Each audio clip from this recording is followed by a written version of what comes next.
Hello, it's the quartet formula here, and tonight I'll be discussing the modified Kemper series, a type of modified Kemper series.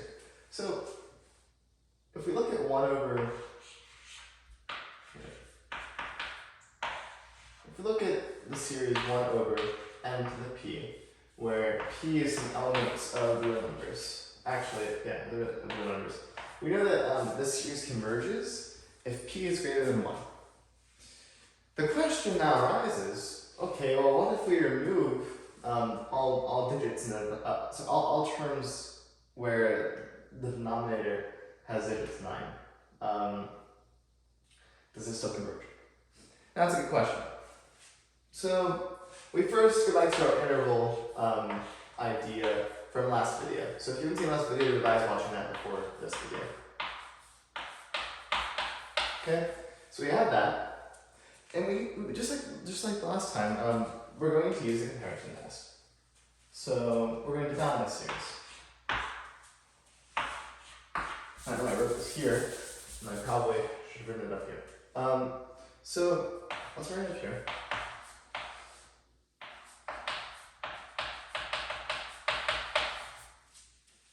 Right. And instead, let's let this be k.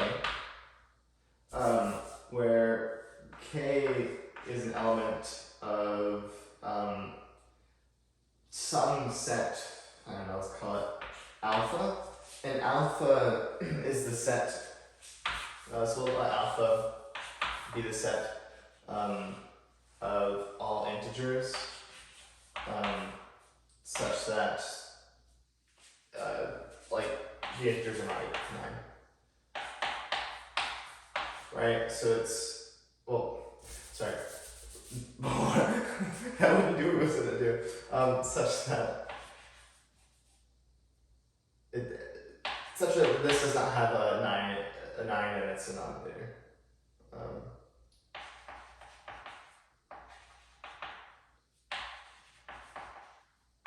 So it doesn't have to have a 9 in it, right?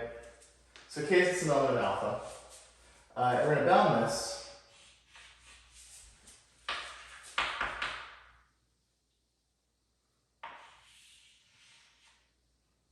with the same method that we used earlier.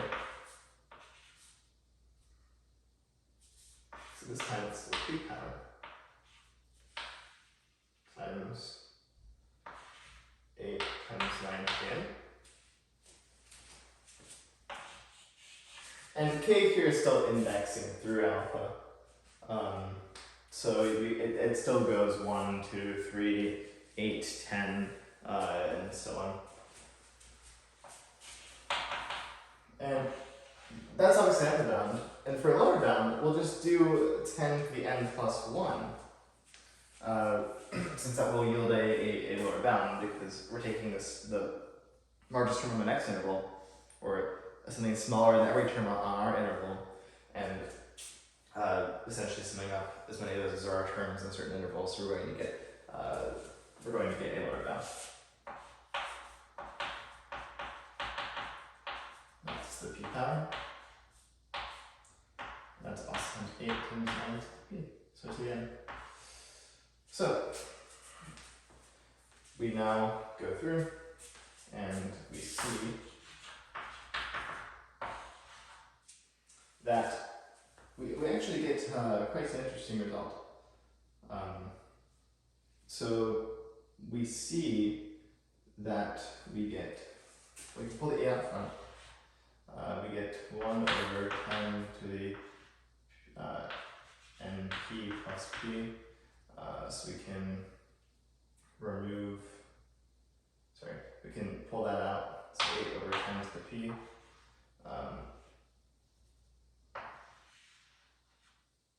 Right, and then we have 1 over 10 p to the n times 9 to the n, or 9 over 10 to the p n.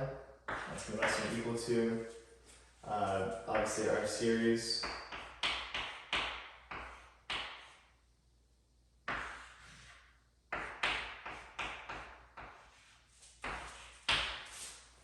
And then we actually get something similar here. So we end up getting a series from 1 over 10 to the p. We actually get that here, 9 here, p in the power. So we see we found it from above, we found it from below. And these both converge. So we use the first test, these both converge if p is, if this is less than 1, right? So if 9 over 10 to the p is less than 1. We can actually solve for what p is now. We have 9 is less than 10 to the p. There's two ways we do it from here. Both are equivalent, so we could do log base 10. By the way, LG is actually, the brief tangent here, LG is actually isonotation for log base 10. LN is obviously isonotation for log base E. And LB is isonotation for log base 2. So now at LG, it's log base 10. So P is greater than log base 10 of 9. Alternatively, we could take the natural log of both sides, as we did here. Well, we didn't take natural log of log base 10 of both sides. We take natural log of both sides, bring the P out front, and we get that P must be greater than natural log of 9 over the natural log of plus 10. So in order for the series to converge when the 9's are removed, the P series, we have to have something greater than natural log of 9 over the natural log of 10. So yeah, I appreciate watching this video. This is a really interesting result. P series in general are quite interesting, and when you do some chemical series like stuff with them, they become even more interesting.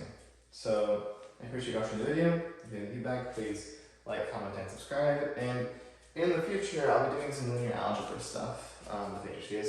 Though in the next few weeks, I will be making a lot of calculus videos because I'd like to get the Calc 1 and Calc 2 over with, so I can move to some other math on this channel. Oh, anyway, thank you, and bye.